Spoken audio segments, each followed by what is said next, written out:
Fresh and Buds.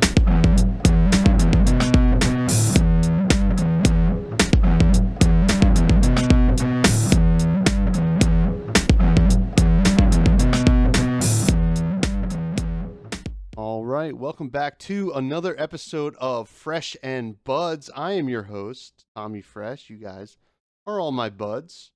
I hope you guys are all doing pretty well. I'm joined by a great bud of mine today, the Red Zone Rogue himself. Kellen, how are you doing? Hey, how's it going? I am doing pretty good, pretty good.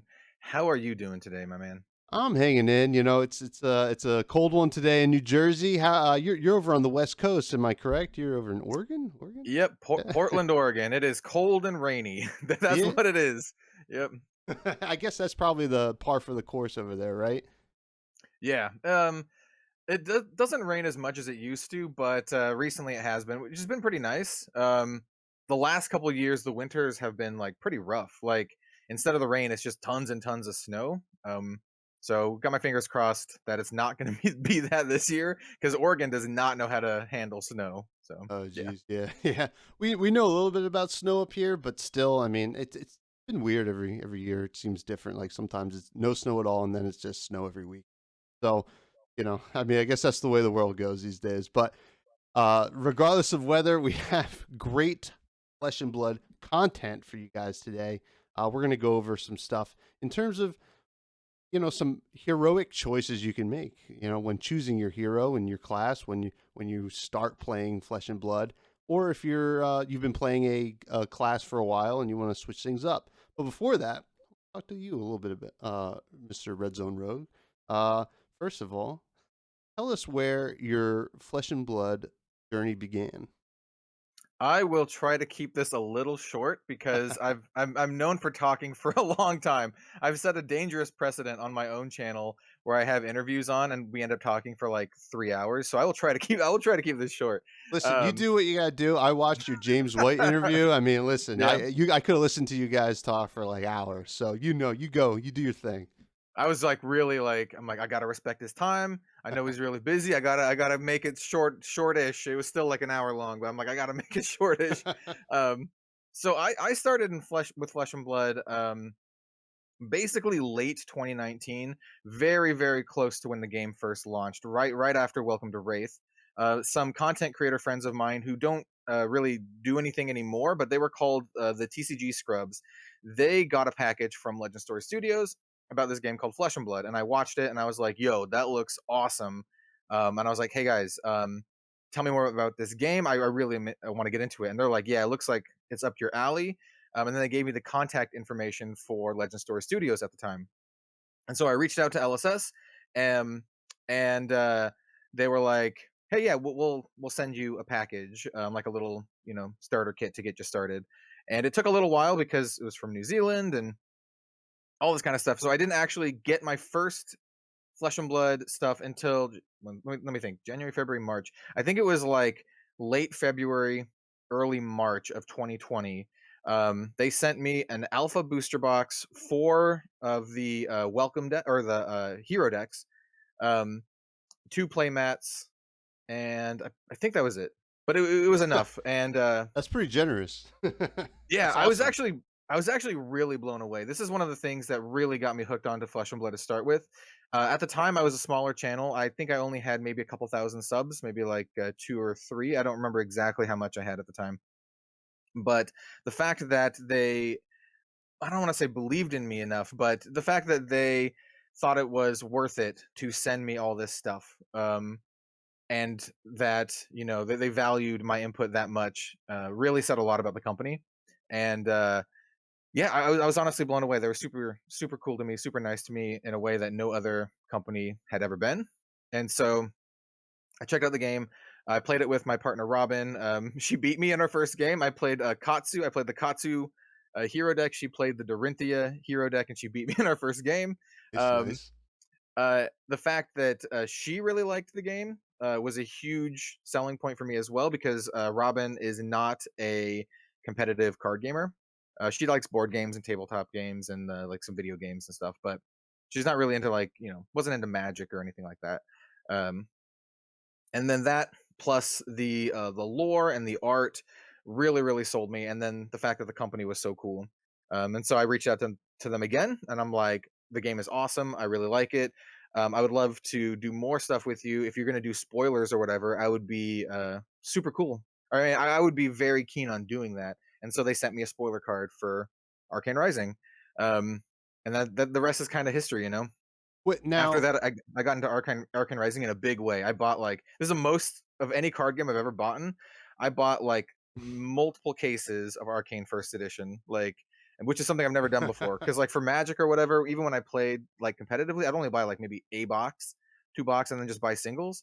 But for Flesh and Blood, I was like, okay, I love this game, even though that no one really knows about it. But I want to get all the cards, and I want to do decks, like deck techs on everything. So I just bought tons of cases. I bought like, well, tons of the time for me. It was like 3 or Yeah, 4 cases that's of first edition hey, Arcane. that's Yeah. quite a bit.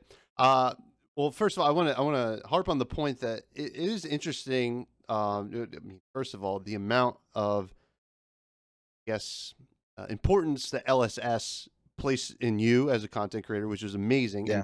and it is awesome. You mentioned that you were a small channel at the time, and I mean, maybe in the grand scheme of things, you're still a small channel. You've grown exponentially. Congrats on 10K, by the way. Thank you. It's a weird thing. I'll just touch. At the time, I was the second largest Force of Will channel because I was covering primarily Force of Will. I've always covered a lot of different games because I just like card games. But I was the second largest Force of Will channel, which wasn't saying a lot because it wasn't popular then, and it's not exactly popular now. But yeah, man, thank you. I appreciate it. Yeah, I'm no, honored. I think I'm technically the largest Flesh and Blood channel right now, unless you count someone like the Professor or Rudy, which I don't really count them as like Flesh and Blood channels. They really talk about magic or whatever. it's a variety Um, for them for sure. I would, I yeah. mean, if my opinion's worth anything, I would say you're the largest. But yeah, no, it's interesting. I mean, and I think something that a lot of people might just kind of forget is that LSS is still a really small company, and Oh they're yeah. producing this, you know, immensely popular game that I think the scope of the popularity, I think people tend to overlook, but um, it's been great. Now, what was the Arcane Rising preview which is awesome? But It set the stage for a lot of future stuff. They sent me an Azalea specialization. They sent me Knock the Death Whistle. Um, and so they also sent me a picture of Azalea. They sent me her card and what Death Dealer did, so I understood what the card actually did. Because if you don't have Azalea or Knock or the Death Dealer, and you only see Knock the Death Whistle with no other context, it's very confusing because you're like, what the hell does reload mean? And like, but yeah, this kind of stuff. So um, yeah, it was really cool, and it did set the stage a lot for my future Flesh and Blood endeavors. It's really funny. Since then, I've gotten a preview card for every set, and in Aria, I got 2 preview cards.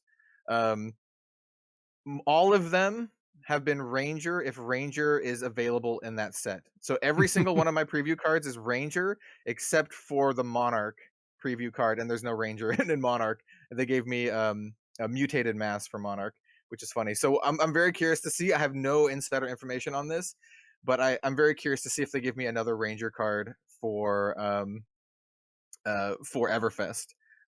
I mean, Yeah, it would be it would fit the motif for sure. Now, yeah, I guess it's safe to say that Ranger is your favorite class, and maybe yeah. Azalea is just your favorite hero.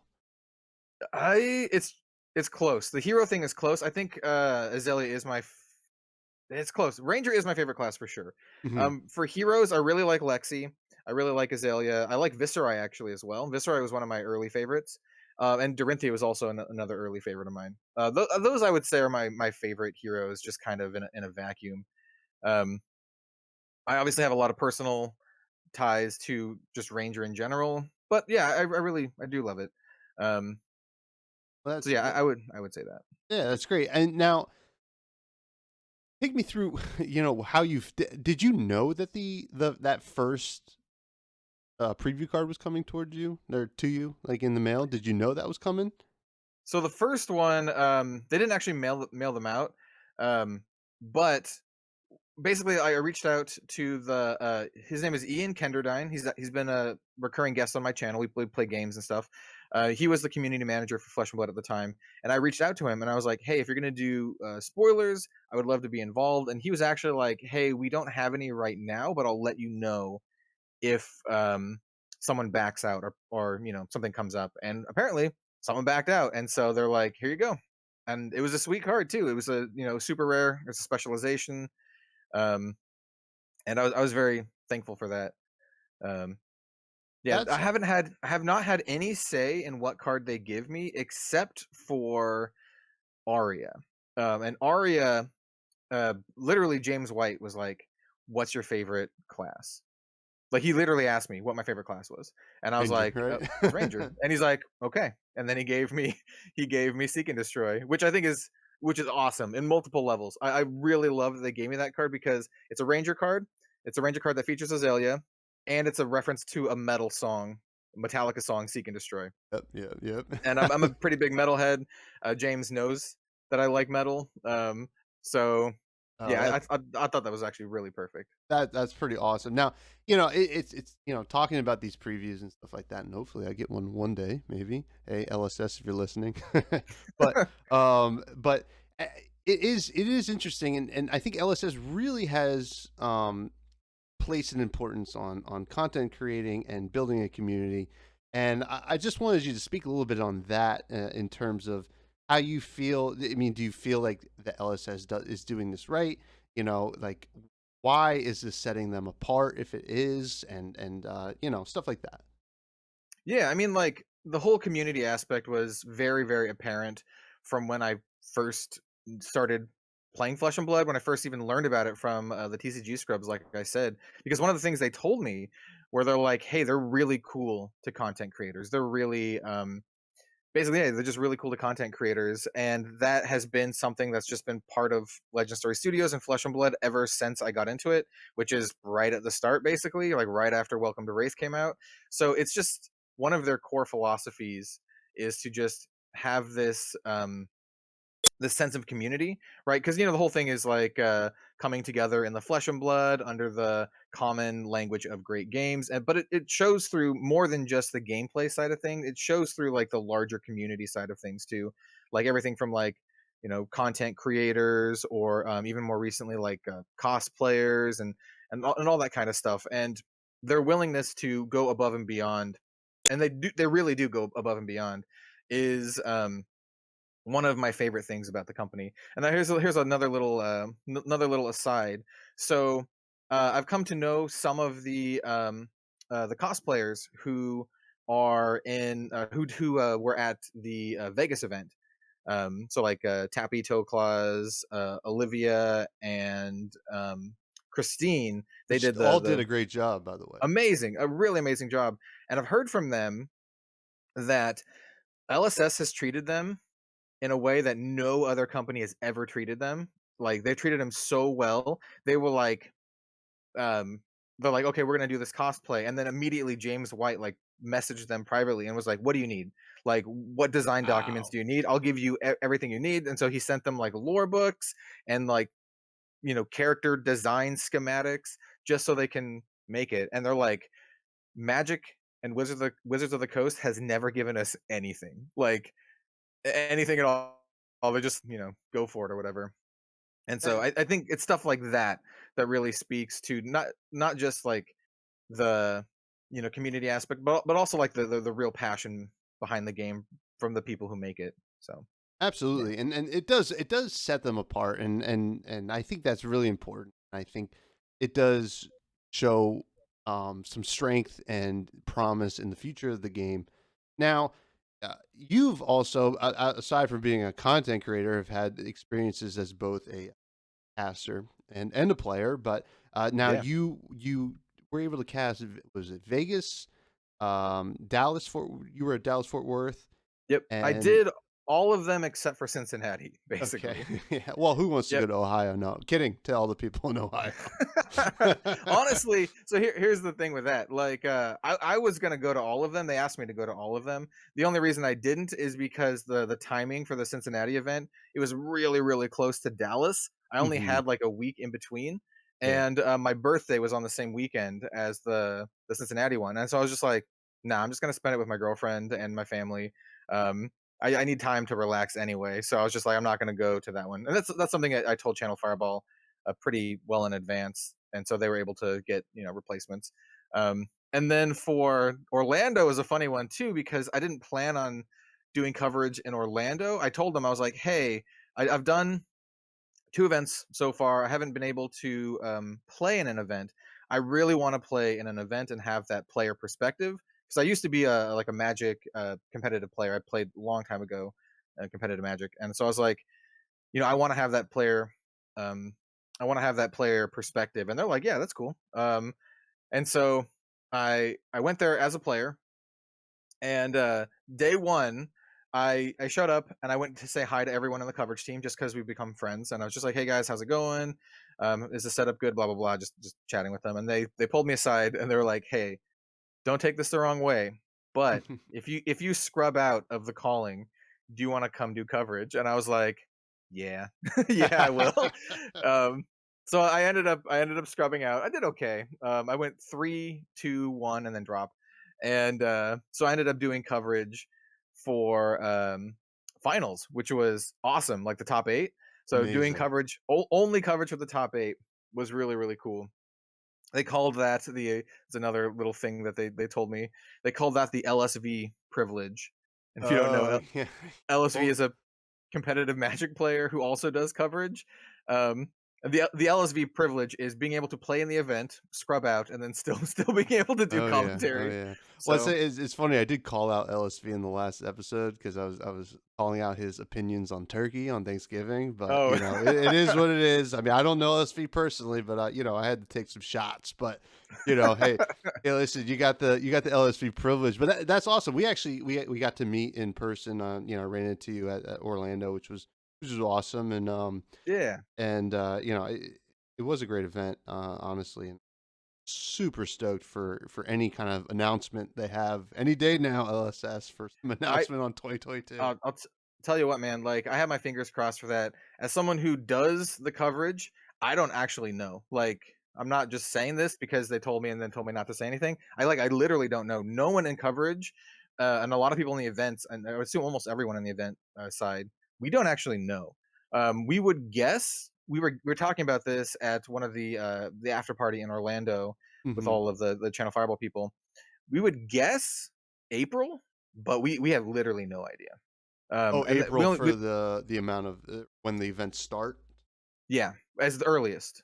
Yeah. April is the earliest, so the start of quarter two, and it lines up. Um, we were guessing, like me and some of the other guys in coverage, like DM Armada. We were guessing they might try to line it up with the set, like whatever comes after Everfest.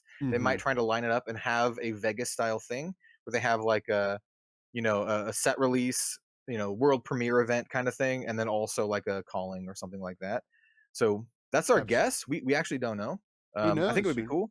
It Yeah, would be yeah. cool. I mean, hey, who knows if they're gonna maybe announce some stuff along with Everfest, but that's all speculation at this point. But Yeah. speaking of the future, which we kind of just touched on, what are your thoughts on the future of Flesh and Blood? Obviously, when some naysayers, out of print happens, the end of Flesh and Blood. But we both know that's not the case. But what do you where do you see Flesh and Blood in the next couple of years?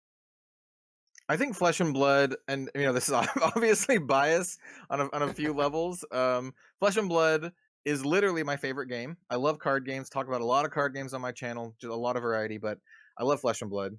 Um, I think the future is very, very bright for Flesh and Blood, and I think it only has room to go up right now. I think more people are going to start playing it rather than like investing or collecting. I think we're going to have this shift, right? Because at one point there was like a huge boom in Flesh and Blood, and a lot of like investors and collectors were getting into it, and a lot of prices were skyrocketing. And I think that's going to kind of peter off as we get more players, and we're going to see this imbalance where there's going to be not necessarily fewer investors, but there's just going to be way more players. And I think that's just going to be the natural progression of things, especially as more competitive events happen. So next year we have the Pro Tour, we have hopefully, World world permitting, we have the World Championship. We have a lot of like really big premier events next year, and I think that's only going to grow the game from the player perspective. So I think that's what we have to look forward to. I think that Legendary Studios is going to try to continue to do.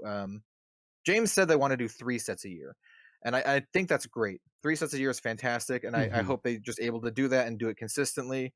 Um, so a couple years from now, we'll have we'll have what 6, 9 more sets, and we'll probably not even visit all the regions of Wraith by then. We'll probably still have Yeah. a couple that we haven't been to. There's probably going to still be talents that we haven't even seen.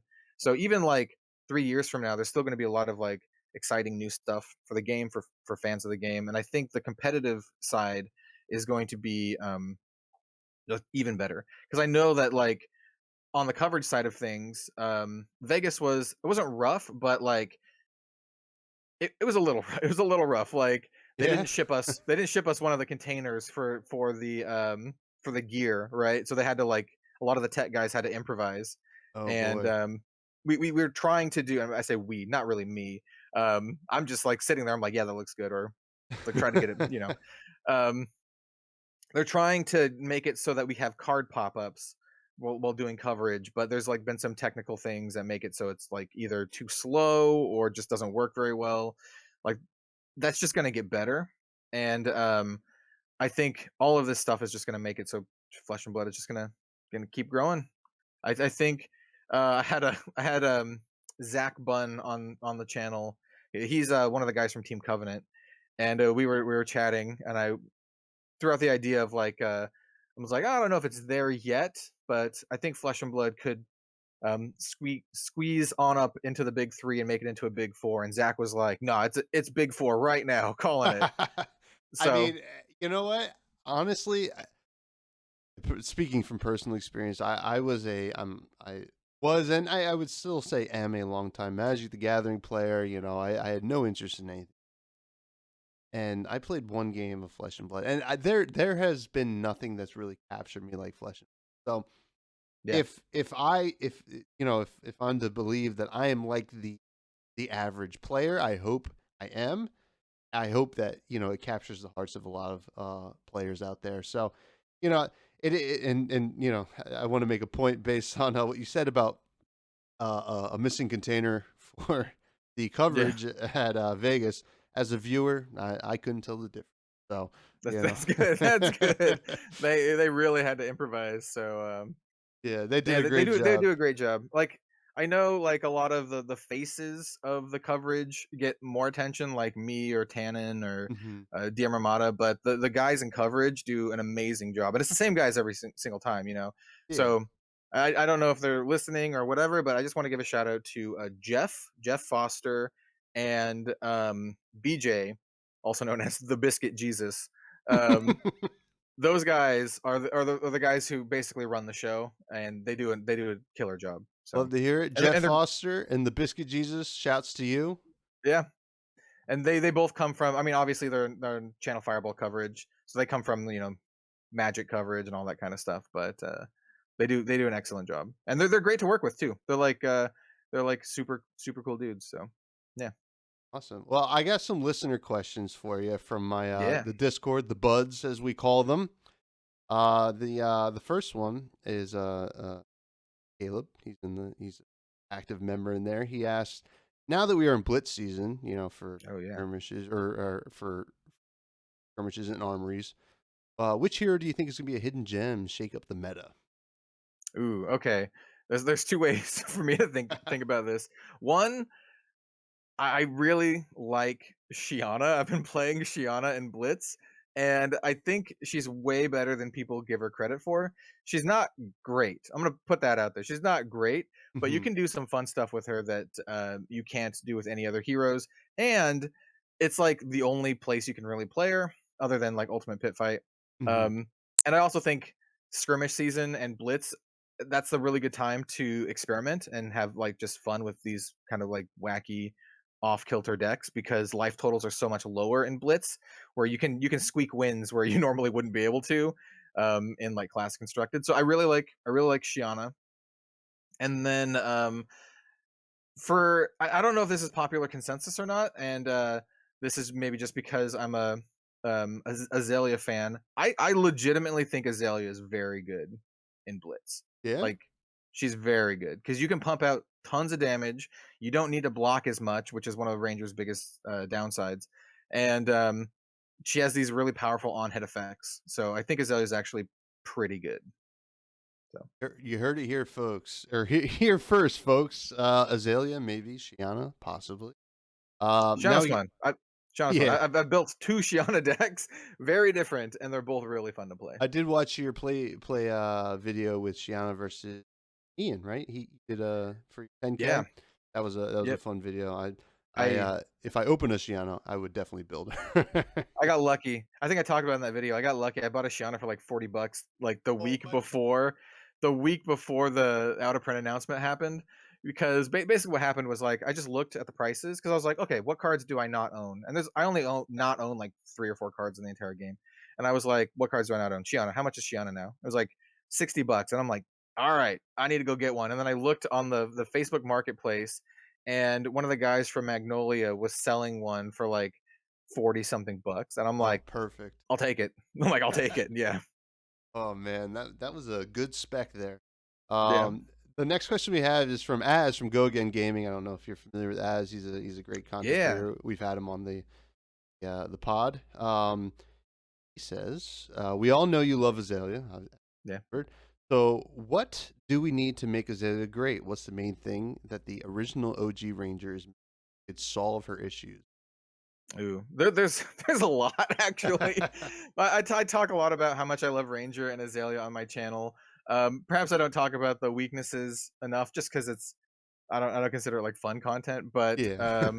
there's some obvious pretty bad weaknesses. Ranger equipment blocks poorly. Hmm. A lot of other classes like Warrior or Brood, or there's a lot of classes that you just run their equipment and you just can block a lot. A lot of Ranger cards don't block very well. So basically, Ranger just doesn't block very well. Um, but not only that, there's inherent weakness in the bow mechanic, because if you don't have an arrow, you cannot attack. And we saw this at the Orlando Nationals in the top 8. It was soul crushing, where Isaac Jessen was winning. He was gonna win. I even said it on stream. I was like, I'm not gonna say he's winning, but, and then he whiffs on a 3 of a kind, draws no arrow, and has to Oh, pass the turn when his opponent was basically dead, like yeah. basically dead. And so that's a huge weakness for Ranger. I don't know how they would fix it. I've seen a lot of people, speculate or come up with possible solutions, but it's maybe they want it to be that weakness. I don't know, but anything from like a sidearm or something, like, or a quiver that where you can like search for an arrow, maybe like a chest piece that's like a quiver or something where you can go, destroy it to go fetch an arrow, or like maybe there you have like a one-handed crossbow and then you have like an offhand dagger that's not very strong, but you can always like offhand with the dagger, something Yeah. like that Something could go a to long like way. you prevent non-turns, especially. Yeah, because A like Flesh and Blood is really good about preventing non-turns just in general, mm, like for almost every class. But Ranger is one of the very few ones where yeah. you can just not Oop, have a turn. nothing. Yeah, Shout out to Isaac from the Attack Action podcast, by the way. He's friend of the pod. He's a good dude. That yeah. was I was daggers, really man. rooting for him. Me and almost everyone else in coverage had him almost winning. Like we all did our predictions, and I had him winning. Oh, And so it was absolutely soul crushing. Yeah. So that was brutal. So yeah. I got a combined question here. I combined two guys from the Discord, Darth Prentice and Farcist. Um, what are your thoughts on if we will get the rest of the Ragamuffins equipment? Because obviously it looks like he's in the Everfest art in the art card, uh, and then also what do you hope for in Everfest? So the I can answer the hope for one really quickly. A lot. I've done a whole video on it, and I'm gonna do like a top 5 predictions, because I always do that Hmm. for Everfest. I hope my big hope is that heroes that are underpowered or underrepresented get a huge boost, and I Hmm. think by giving them really strong specializations is how you do it. Because if you give like just a really good Ranger card, I mean, that makes Lexi better too, right? But if you give a Yeah. really good Azalea specialization, that specifically makes Azalea really good or Mhm. better. And so that's what I would like to see. That for like Azalea or like Data Doll or just all these classes that like are very, very underrepresented. Yeah. That's what I want to see the most. And then also everyone will love to see new heroes. I want to see some new heroes. Maybe a new cool class like a bard or something. But Well, realistically, I just want some really good stuff for yeah. heroes that are underrepresented. Bard And then makes sense for thematically. Sure. yeah. Yeah, yeah. And then for the ragamuffin part, I haven't thought about that. That makes a lot of sense and would be cool. I hope they're better. I hope they're better than the ragamuffins hat. Though I will say I've made one good play with a ragamuffins hat at Orlando when I was doing it was like a sealed daily double, and I ended up doing really well. I ended up getting like 300 or 400 prize tickets from this, which is a decent chunk. And I don't remember the exact turn, but I had like one dead crap card in hand, and I was able to ragamuffins into a card that was like actually playable, and do something with a turn where I wasn't able to. That's literally the only time I've ever used the ragamuffins Yeah, hat I well. mean, it's I guess a okay card in limited, but yeah, it would be Ye- cool to see some good stuff out of the ragamuffin. I, So I don't know I if flavor wise the ragamuffin should have good equipment. I yeah. don't know. Maybe one other thing like ragamuffins boots or treads or gloves or something. I don't know, Holes something like that. in the boots or something like that. That'd be Yeah, yeah, great. ragamuffins gloves, and they're just like the gloves where all the fingers are like cut off, and they just look like really crap, really tattered and crappy. That would be Yeah. amazing. And next we have a question from Brewtap Cast. He great streams. He likes craft beer, which I like as well. Tap asks, "What's your favorite Flesh and Blood 3 card combo?" I don't know if he's referring to anything here, but Hmm. you know, Um. he likes to bring the spice. I know. So there's a couple ways you can think about it. I have been playing with the Shiana Stubby Hammers combo. So it's like Stubby Hammers and Force of Nature. So Stubby Hammers gives all of your attacks that have base attack 3 or less +1 until end of turn. And then the Force of Nature says that any attack that has had its attack buffed for the turn, when it hits, you get a draw card. So basically, what you do is you crack your Stubby Hammers, play Force of Nature and attack with a whole bunch of like 0 cost 3 attacks with Go Again, and you just draw cards every time they hit. And so the goal is to get rid of your opponent's hand and then keep playing cards, and then attack with it. You draw a card, you attack, draw a card, attack, draw a card. That's a sweet combo if you can do it. It only works with Shiana. Well, actually, no, you can do it with Briar, but it's better in Shiana because Yeah. you can play like Viscerai specialization to go search up the What's Force of Nature. Come the Arc Knight? Yeah. So yeah, that's good. If I'm being realistic, I don't know if you want to call it a combo, but something like increase the tension, seek and destroy, like Red in the Ledger. Something like that would be sick because that's a dominated Red in the Ledger. So it's like what 11 dominate, can't play defense reactions. If it hits, you only get one action, and then your arsenal's destroyed and your hands discarded. Something like that's pretty sweet. Sounds like a Which good 3 card combo to me. which you can do in Azalea and Blitz, and it's not that bad. All right. Well, maybe bring Azalea to your next armory. Full foil crack Yeah, bobble, huh? But yeah, definitely want one. awesome. So those are some listener questions. We'll do a quick crack a pack. I like to do crack a pack every episode. Tales of Sweet. Aria Unlimited. This is actually the first Unlimited. I have not opened any Tales Unlimited actually. Yeah. My LGS just got them. Tough to open. Is there any card other than Corsham that you would like to pull from this Um, pack? I would like a Spellbound Creepers. I had Nice. one, but I traded it to my buddy who Viscerai. And Spellbound Creepers are a sweet card, man. yeah. Spellground. On its face, that card, you're like, oh, seems like it could be okay. And then you play against it, and you're like, oh wow, the Thunder Run on instance. You're just like, oh, It's fine. oh dude, it's so good. It's like It's like Snapdragon Scalers, except you can use it twice and also block with it. Yeah. It is. So I'm just gonna go through these cards. We'll pretend like we're drafting. Mhm. Um, and we'll just say yay or nay on them. Entwine Ice blue. Not Eh. the best. Dominate not great. Blue Electrify. I do like this card quite a bit. Electrify's great, like Hmm. in both Lexi and Briar. So Electrify's great. Yeah, yeah. Obviously, I think you want the red one, but the blue actually, you know what? You can pitch it to stack your deck to get it later. Pretty good. Yellow Autumn's Touch. I enjoy the Autumn's Touches. Yeah. All three. This, Yeah. um, but I actually prefer it in.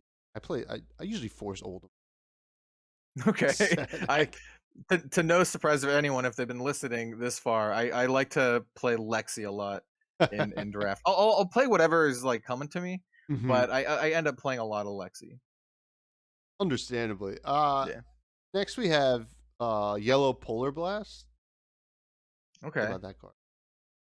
Polar Blast. Which one is I mix up Uh, I mix up Ice Quake and Polar Blast. Which one's Polar Blast? Polar Blast is I guess, in the cycle of Electrify where you play from Okay. Arsenal, you draw a card. Yeah. It's the one that gives you like dominate unless they pay some amount. Yellow ones pay 2, reds pay. I like it. I like Ice Lexi more than Lightning Lexi Mm-hmm. in draft, and I've had a lot of success with Ice Lexi in draft, so it's not bad. I wouldn't first pick it unless there's like the pack is absolute trash, but it's all right. Yeah. I think I would probably be on Electrify. Yeah. Next we have Amulet of Earth. Oh, the amulets. Um, the amulets are pretty hit and miss. Earth is Mm-hmm. not a bad one. Um, Good for Oldham for sure. yeah, it's not bad. I probably wouldn't first pick it, but it's not the worst, I guess. No, no, I don't think I'd pick it over right here. We have our first rare, Cold Wave, red. I think Okay. you're going to be interested in this one, which is a 5 Yeah. attack, 3 defense with Ice Fusion, Yep. cards, and 1. 5 1 for attack. 5. Yeah, 5 attack arrow. You always have access to your bow, so you can always give it dominate. So yeah, pretty solid. Next we have the red. Ah, This the lightning Flash is action interesting. costs 0. Yeah, yeah. Go ahead. Flash is really interesting in limited. It looks good, like I see it, and it looks really good. But unless you're playing Briar, like I have not found a good use for it, like in Lexi, for example. It's really tough Yeah, to pull off with Lexi because you can only activate your bow once, and so unless you already have an arrow like preloaded, it's really hard to shoot an arrow and then get another arrow to shoot. So the go again isn't that great in Lexi. So it can be really good in Briar, but in Lexi, I don't know. definitely good in Briar. Yeah, it can be a little awkward in uh, going. Our foil is Chilling Ice Vein, yellow one. Oh yeah, okay. I do like Chilling Ice Vein. I think it's one of the better arrows. I don't like I mean, the yellow's fine. Yellow's fine. Hmm. Don't get me wrong, but I want the reds. Like if I'm building my Lexi deck, I want the one cost 5 attack arrows. I want a bunch of them, and then I want to be able to fuse them, and I want to be mostly ice. That's basically where I'm going. I do like Chilling Ice Vein, so I wouldn't Absolutely. pick it over the other one though. No, no. Next we have Emerging Avalanche, the yellow one. I haven't been very impressed with Emerging Avalanche just because you don't want. I personally, I want more Earth in my Oldhams. It's a fine card when you have Thompson. Yeah, I was gonna ask how do you feel about a lot of the pump auras for Oldham? I don't play a ton of Oldham. I only played maybe a couple. But yeah, how do you feel about them? So I don't. I'll play an Emerging Avalanche if I need to. I tend to build my decks towards not being able to fuse ice as much. I do like Strength of Sequoia. Um, it blocks for 3, which is Yeah, important. And I mean, so is Emerging Avalanche, but it's easier to get the Seismic Surge token off of it. And obviously, I'm not going to play it if I don't have Thump, though. You know yeah. that's the big thing. You want to play your Strength of Sequoia or Emerging Avalanche one turn and thump the net. That's where I'm at with. Gotta pump that thump. Yeah, pump the thump. We have another Chilling Ice Vein yellow. We already went with that Okay, yeah. on foil. We have a red Bramble Spark. This Okay, might I be mean, the Bramble the Spark's pretty pick. good. Yeah, I mean, yeah, pretty weak pack until that, right? I mean, Electrify is really good, Mm-hmm. and then Bramble Spark. Yeah, I mean, if you're looking at the pack, there's that red arrow, the 5 attack arrow. But other than that, nothing really, stands out to me. Yeah, Electrify's good for staying open, but I mean, you're like, hey, I'm gonna be Briar. I would take the Bramble. I mean, Yeah, there's few cards better. Rune Blade. yeah, We have a blue Strength of Sequoia. I went over that. Kind of that's how yep. I feel about it. Then we have a yellow Frazzle. Yeah, same deal as the other arrows. It's a 4 attack arrow. The fusion effect is fine and limited. Get an extra little point of damage here and there, but it's also lightning, and I don't like lightning as much Mm-hmm. in draft. So I would much rather take either of the Chilling Ice Veins or the 5 attack one. Yeah, yeah. The It's like Cold Wave. Cold Wave. That Yeah, was the one. Yeah. yeah. I agree with you. Next we got the Singeing Steelblade Yellow. I mean, Uh, any Singeing Steel Blade's pretty good. It's just mm-hmm. attack with guaranteed arcane damage. Yep, yep. Yeah, do you think they should have put a little bit of Arcane Barrier in this set? I'm not sure. I don't know. So I was thinking about this. The set by itself, like in draft, plays pretty well. Yeah, Um, I agree. Sealed's a whole other story because it's just so easy to build Briar and Sealed. Um, I went like I earned 400 prize tickets with a pretty bad Briar pool.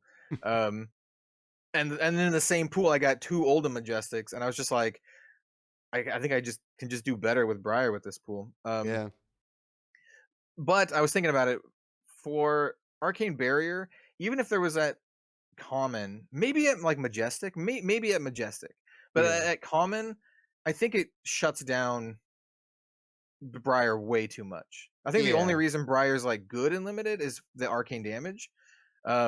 If Briar, like if you took away the arcane damage from Briar, like yeah. she doesn't stand a chance against Oldham. Like she just gets blocked out like every single time. I agree. Maybe some Spell Void, but Spell Void would um, have been cool too. Like Spell Void at like common or Arcane Barrier, maybe at like Majestic, something that's a little bit harder to get that you just don't get every single game. The thing is like every single hero has a way to push damage through for the most part. mm-hmm, Because like Lexi has Dominate built into her bow. Briar has the arcane damage, and then Oldham just has like really big attacks, and he's got a couple really big Dominate attacks too, like the Footsteps one. mm-hmm. Yeah. Speaking of Dominate, our last card is a Blue Thump, which Oh, there you Thump go. is one of my favorite cards to finish the game. Yeah. Hold them in draft. Yeah, like yeah, Thump and then the Glacial Footsteps are like the 2 common cards that Oldham can get that can just like push a lot of damage through. Um, so yeah, out of this pack, I mean, if I was at like a really competitive event and I just wasn't playing for fun, I'd probably take oh man, it's tricky. It depends on who I'm playing against too, like in the pod and what I know about them. To be honest, I love draft. Draft was my favorite format in Magic, and Same. I'm actually pretty good. I'm like pretty good at draft. I'd like We to were say I playing am too. we were playing in the after party. We were doing some like drafts at the after party, and DM Armada was sitting like 2 spaces away from me, and I just like looked at him for like 2 seconds, and I was like, I got the soul read, Earth Oldham, and he's like, I don't know. And at the end, I was like, were you Earth Oldham? And he's like, yeah. Like I told. So like, yeah, I just tons and tons of Magic drafting over the years, ever since I was like a kid. So you get Amazing. you pick up on things, and like Oh yeah. where things are getting picked up and stuff. I'd probably take either. So the red arrow is okay, but it really solidifies you in Lexi, and Mm-hmm. specifically like Ice Lexi. Honestly, I think the safest pick is just the Electrify, Yeah. because it's really good, can go in multiple decks that are good, and keeps you open. Yeah. Also, the Bramble Spark, if you want to do that. But the problem with Bramble Spark that I have is some people will force Briar because they're like, oh, Briar's the best. force Briar. And if you have like 5 or 6 people in your pod forcing Briar, you're gonna have a very crappy Briar deck, right? Yep. So, and we saw this happen at one of the top eights. I don't remember if it was in Dallas, but we saw like a top 8 where it was like 2 Lexis, 1 Oldhim, and the rest were Briar, and all the Briar decks were like super stretched thin. Yeah, mediocre. So, Yeah, I think I'd agree with you. Electrify. I would maybe go Bramble Spark before the Cold Wave, but I think I'd oh just yeah, start with that's my Electrify. personal bias. Yeah, Yeah, yeah. that's me just wanting to play Lexi. Like if we're talking Understandably. objectively, I mean Bramble Spark is just really really good. It's got to Mhm. be like one of the top picks for Briar, whereas the Cold Wave is not a top pick for Lexi. So I would take. I'd honestly probably take the Electrify though Yeah, if I was no, just staying open. Yeah. agree. But yeah, no. So that was the crack a pack there, and let's just get into the main topic here. Close out the show here. As I said at the top, I think when you get into Flesh and Blood, it can be kind of daunting to choose a hero to play. There's so many of them; they all do different things, and sometimes it can also be tough to decide which hero to do next because sometimes you get bored of playing one. Yeah. So I kind of broke it down into how you're going to make this decision, or at least a guide in terms of a way you can make this decision. And first off, you have to take a look within yourself. I have here, as the Who once said, "Who are you?" Um, we've broken it down into the following gaming personality types: the synergist, the aggressor, the controller, the builder, the competitor, and the Kano player. So, Right. yeah. Right. So first off is the synergist. Do you want to talk a little bit how you feel what the synergist is all about? Um. How about here? Let me actually pull this up. Yeah, yeah. How about you start? You start, and let me pull it up real quick. Yeah, I'll start off. And the synergist, you kind of value strategy, obviously. Or you value synergy, strategy, a Yeah. theme, a cohesiveness. You like all your moving parts in your deck to work together. The powerful generics aren't exactly a must for you. They're not exactly making the cut, and you kind of you like to feel like you really created a cohesive deck. Yeah, for sure. I mean, that's basically it. And even like there's certain heroes that really lend themselves to this, and a lot of heroes can be built like this, to be honest. And I Hmm. think a lot of heroes can be built in multiple different ways, but certain heroes lend themselves to be built in certain ways better. So, for example, it would be like very weapon heavy heroes like Dorinthia or Bolton or even something like Kasai, where you're like, all right, I'm going to be all in on my sword or all in on axes or whatever. Yep. Or like a hero like Azalea or Lexi, and that's just kind of the nature with Ranger, right? Where a lot of it centers around like their arrows and on hit effects. Sometimes it lends itself to going tall with really like you know, powerful arrows with either dominate, so you can push that on hit effects through, and or something like dash, which is very very integral. That you, if you're playing boost dash, for example, you Yeah. actually hit your boosts, and so you don't have a bunch of Yeah. generics in there that kind of whiff. So yeah, that's Exactly. Yeah, and yeah, especially with the Rangers, right? You would think, oh, maybe that's not exactly it, but you have to play arrows in the deck, as we said before. I mean, you have to be able to hit them off your three of a kinds and stuff like that. yeah. I Sh- mean, either that or you're just playing like a bunch of generics that attack for 4 and have go again. In which case, you could probably just be playing Briar, to be yeah, honest. you could play any deck, at that Yeah. point. So these are all some good decks to kind of really take a look at when you like if you feel like I want to feel like I'm sitting down, I'm being the Ranger, I'm being the Dorinthia with this Dawnblade, or I'm boosting all the time. It's a good place to start because you don't have to spend crazy amount of money on the expensive generics. Sometimes, obviously, some cards are going to be, but it's not a I bad mean, place to start.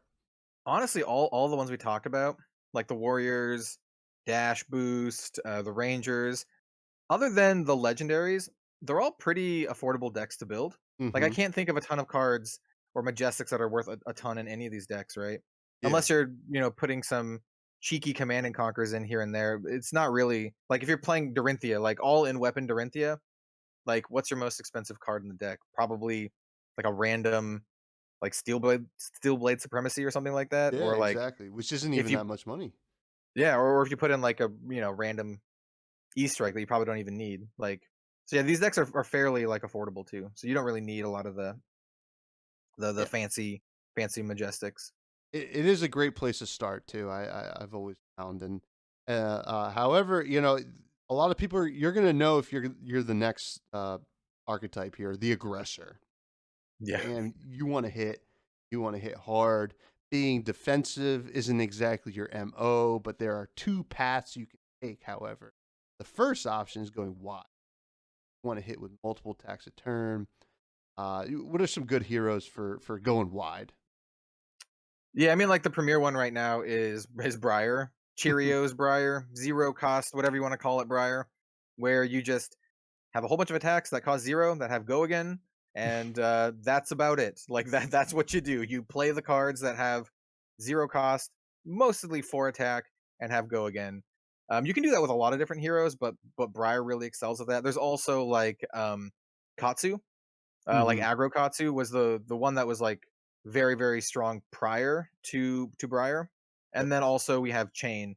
Chain is this whole other beast. Yeah, It's chain's a gonna fit lot. into a lot of categories. Yeah, Chain, honestly, Chain is more complicated to play than the previous two decks. Like Lightning Briar's, I don't want to I don't want to say easy, but it is easy, right? You just play Yeah, your zero cost 4 attack cards. You don't block unless you're gonna die or really need to prevent an on hit effect.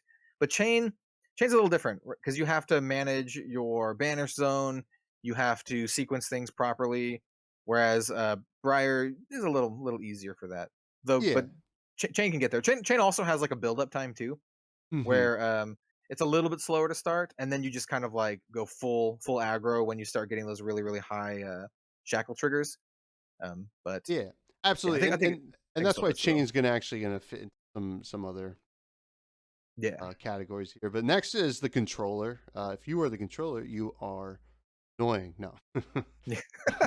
I'll be honest, man. I'll be honest. Both from like a competitive standpoint and a casual standpoint for me, and even a little bit on coverage. Like if someone's pulling up with like I don't know what you want to call it, like a turtle prism versus a turtle oldhim, and I'm like, oh my god, this is gonna take a million years. This is gonna Oh take my they're god. gonna fatigue out, and it's just gonna take forever. Yeah, It's a totally valid strategy, but it it could really take a is. I while. mean, outside of time constraints, but Yeah, if you're a controller, you want to take control of the game. You want to be defensive, tax the other player. You want to fatigue them. I think some great options are Oldham recently, yeah. Bravo to an extent, Dash control you can do, Katsu can, it's Prism as well. I forgot, but um, it's I like Oldham. I don't necessarily like the other control strategies.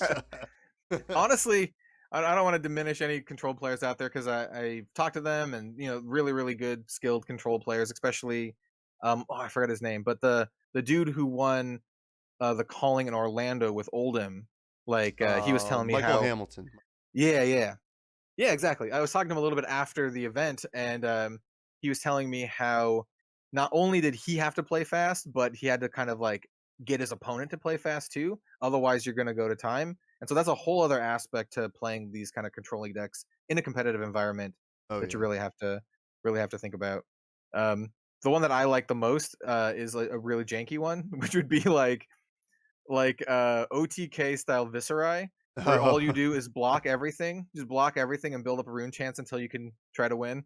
Oh yeah. I Oh like yeah. I like that because at least for me, it feels like I'm building something, literally building this pile of rune chance, as opposed to like nickel and diming with like Oldham hammers. Block everything, Oldham hammer, block everything hammer. Yeah, it's funny. Like I love playing Oldham, but like sometimes I'm just like, oh, man, I don't want to hit with the hammer next turn. Sometimes I'll be like, I'm gonna make this turn so that I can get one of Yeah, my big attacks. But But yeah, it's funny that you mentioned the OTK Viscera. The next kind of archetype you could be as a player is the builder, right? You like building towards your plan. Sometimes you're building towards a one-turn kill, or other times you're building toward your deck's full strength and potential. You mentioned the OTK Viscera. Yeah. Um, you're building up rune chance the whole time. I mean, that's Yep. that's the whole deck. Some of these styles lend themselves better to certain formats. So, for example, I think the OTK Viscera is like actually really good in Blitz. Yeah. Um, Same with like the Bolton Saber combo thing is like so scary in Blitz. If they can pull off the Lumina Ascension Saber combo, like Mm-hmm. it can push so much damage. Whereas like in Classic Constructed, it's still good, but like the amount of damage isn't as relevant because you don't have that 20 life total. So you can kind of take a little bit as a defender. You can kind of take a little bit more. Whereas if it's in Blitz, then you have to block a lot. Yeah. And some of them are just great no matter what, like Prism and Chain. Like they're just good all the Yeah, time, yeah. basically. You're looking at like chain. Obviously, we mentioned earlier. You're building up your soul shackles, and then like you basically take a couple turns, and all of a sudden your deck's just unstoppable. Yeah, And then prism, you're just throwing out, tokens that are blocking. I've been very vocal about it. Prism is my least favorite deck. I hate it. It's annoying. I'm sorry, in Prism players, but I'm sick of you. in the calling Orlando, oddly enough, I won a lot of games that I was a little afraid of. So I was playing Lightning Lexi. I probably Hmm. should have been playing Ice Lexi, but I wanted to play Lightning Lexi. Um, I won against a Control Prism. I won against the Lightning Briar, and then what was the other one that I won? Oh, I won against Ice Lexi. I lost against Rhinar, like just a high roll Rhinar, and then I lost against Chain. Um, I was super underprepared for Chain. I didn't think I'd see a lot of Chain, and turns out Chain's still really good. It And is still very good. yeah, and then I Uh, drew against Oldhim, so there you go for that. Oh, Yeah, I mean that's par for the golden. But actually, yeah, you were mentioning Reiner, because I forgot to mention that you can, other than going wide and aggro, you can go tall. yeah, The big ones there are Reinar and Levia, my favorite. Earthbriar and Bravo sometimes soon. yeah. You can see some like big Bravo decks where they less control and more dominate smash. Um, yeah, definitely the brutes. The brutes are both really scary classes to me.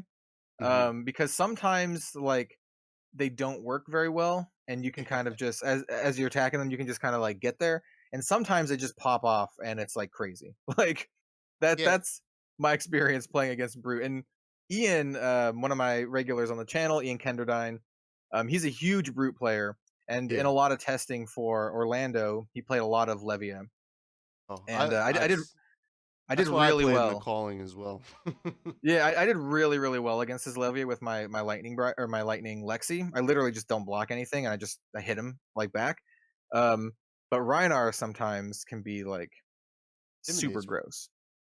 Oh man, Um, like turn one, really, really nice player. I don't remember his name, but in my one loss from Rhinar in the calling was he had a turn one where he dealt me like 13 damage and intimidated me like three times. So I can literally only block with one card. So it was like barraging beatdown, something else.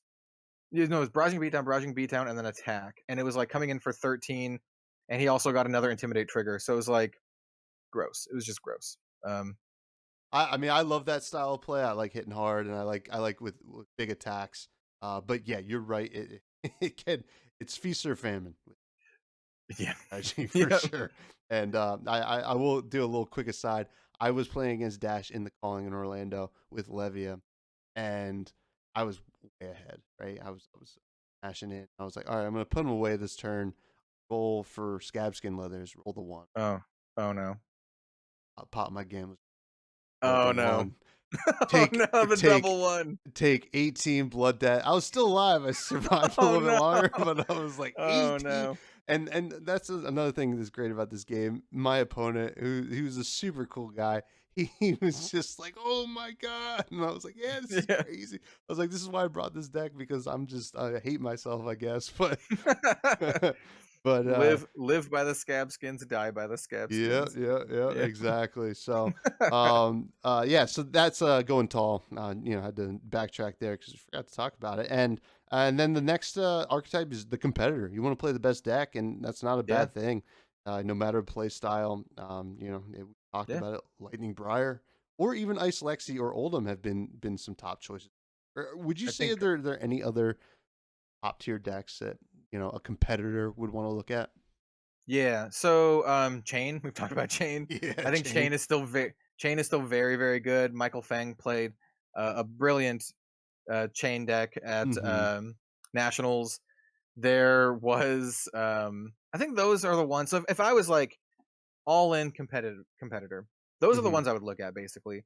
Lightning Briar, Ice Lexi, Oldham, and Chain. Those are the four ones I would look at, and then I would tailor it to whatever you think the meta is going to be, so you can have the best matchup against the majority of the field. That's how I would do it. So look at the best decks, look at the most winning decks, and then think about what the meta is going to be, so you can plan accordingly.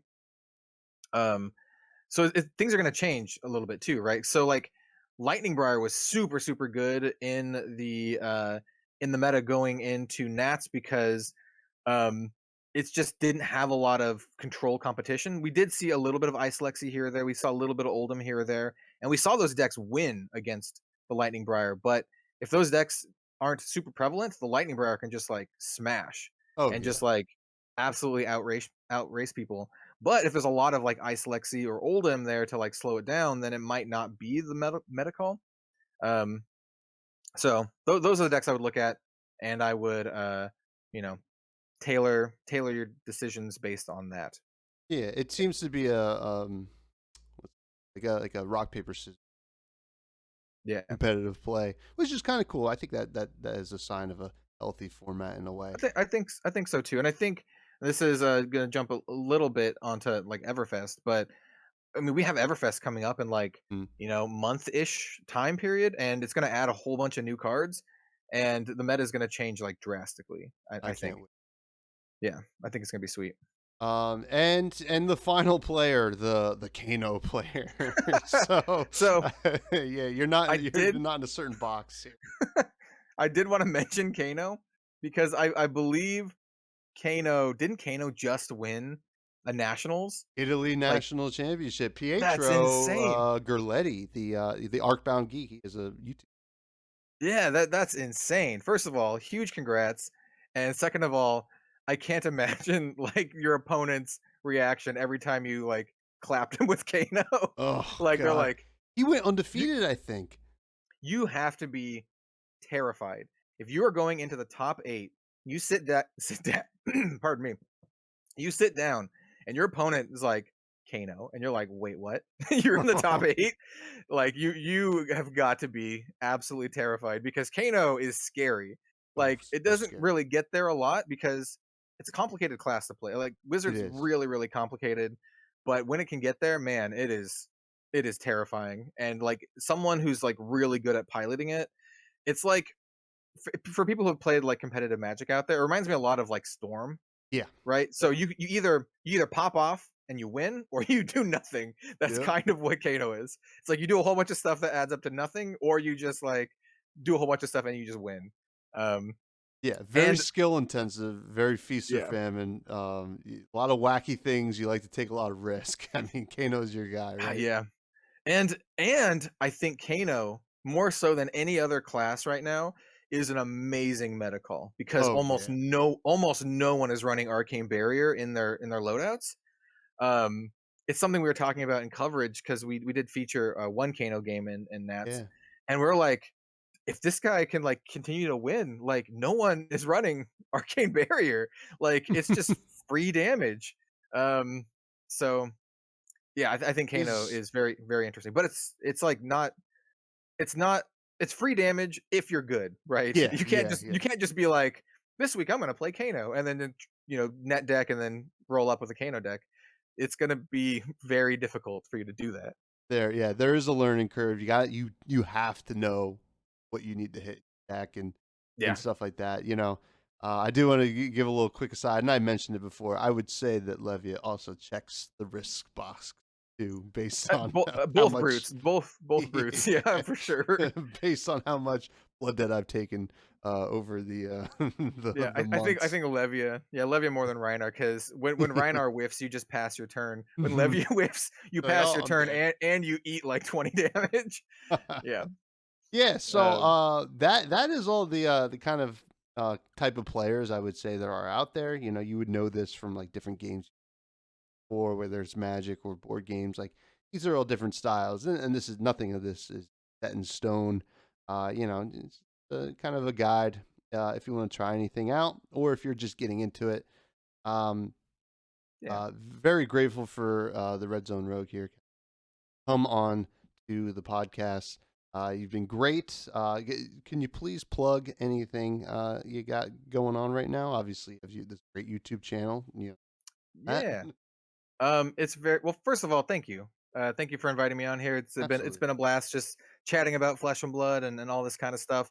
Um, it's pretty simple for my stuff. It's just at Red Zone Rogue everywhere. So at Red Zone Rogue on YouTube, Twitter, Facebook, Instagram. Even though I don't really post to Facebook and Instagram, I have them. Um, I've been posting a lot more on Twitter recently, just to Yeah. increase the Twitter my Twitter game. I also have a website, just redzonerogue.com, where I have like custom merch stuff. I don't sell singles or anything. It's just all like custom merch to support the channel. Yeah, so just Red Zone Rogue everywhere. You got to get that brand recognition, right? You Oh got to yeah. stay consistent with it. So yep, Absolutely. that's where I am. On my channel, I talk about mostly Flesh and Blood, but I like to talk about other stuff every now and then. Flesh and Blood's my favorite game, but I like checking out like little indie games and that kind of stuff. I don't typically talk about the other big three, like Magic, Pokemon, or Yu-Gi-Oh. Mostly like Mhm. indie games and things that I think are cool or unique or something like that. So yeah, that's my spiel. Cool. Well, yeah, definitely check out the Red Zone Rogue. I mean, I imagine if you listen to me, you know the Red Zone Rogue, but if you don't, you should check out his content. He's got great stuff. But I do have a question for you. Yeah, I like to always end every episode talking a little bit about food. I love food. What I also love is food. what is like a dish you'd like to talk about on Fresh Buds that you want to Oh, feature? Maybe something that you get local to you in Oregon. I whatever you want. oh man, that's a hard question. I love food too. Small aside, I used to be more into like sports. I played basketball in like high school, and I was like very fit. But in college, I was just like, I can do whatever I want, and then I did, and then I gained like 70 pounds, and I have not lost the 70 pounds since college. Luckily, I've been able to maintain course and not gain anymore. But I do like some good food. There's a bunch, man. So like one of my favorite things to make for myself, I don't know if you've ever had it, is goulash. Oh yeah. Goulash is super good, man. Like if you can just make it yourself, that's great. There's a couple like really great local places here that do there's a really good Japanese place locally that does great sushi, but they also do like teriyaki and takoyaki, all the great Japanese dishes. Um there's if you want to talk pizza, man, we eat pizza like once a week. My partner and I, Okay. Robin, we like love pizza. So we eat pizza like once a week. The best pizza I've ever had, not in Portland, it's in California at a place called Oh, Zachary's. Zachary's okay. is so good, man. Like What kind of that's the one pizza are thing we I asked. talking? So they have a lot of different kinds. So Mhm. you can do like your you can do like the oven pizza, but they also have like this really good like legit deep dish, and it's like actually like a pie Oh, basically. yeah, it's like a It's like cake. yeah, it's like legit. Um, it's so good. That's the only pizza I eat with like a fork because you have to, otherwise it'll just that's the best pizza I've ever had. The Zachary's deep dish is so good. And anytime I talk to anyone from like the Bay Area, I'm gonna be like, "Have you been to Zachary's?" And every time they're like, "Yeah," we're like, "It's the best, right?" And they're like, "Yeah, it's the best." Um, Well, you're talking to a um, guy from the tri-state area. It's like, we pride ourselves in our pizza, it's like, but I'm going to see, believe you that the West Coast that's the has some thing. good spots. I was talking to this is another little aside. I was talking to a dude on the flight to Orlando, and he was the guy sitting next to me, and he's been through all the country, travels a lot, and he was saying that the Zachary's is like the most authentic like pizza that he's had on the West Coast, like to like the Chicago style and like the other deep dish styles. Like so, That Zachary's is legit. Yeah, that's awesome. Yeah, we don't do a lot of deep dish over here, so I guess my favorite style of pizza comes from an area in Trenton, New Jersey, which is it's just a whatever like a dangerous area actually. But they got these, they call it tomato pie, where it's like not a lot of cheese, but like a ton of tomato, really thin crust. A place that called sounds good. Di Lorenzo's. If there's a calling in Jersey, I'm taking you there, man. We're gonna have like 10 pies. We're So- bringing everybody. Don't worry yeah, that about it. sounds good, man. But yeah, so yeah, thank you again. I guess I should plug my own stuff. I'm twitter.com/fresh and buds, or no, fresh buds pod. Remember my own thing. You can email the podcast at gmail or freshbuzzpod@gmail.com. And we have a Discord. It's in my link tree. We talk about all kinds of stuff. We play games and all the like. And please check out the Red Zone Rogue if you haven't already. And thank you again. Yeah, thank you again for having me, man. It was a great time. Awesome. See you.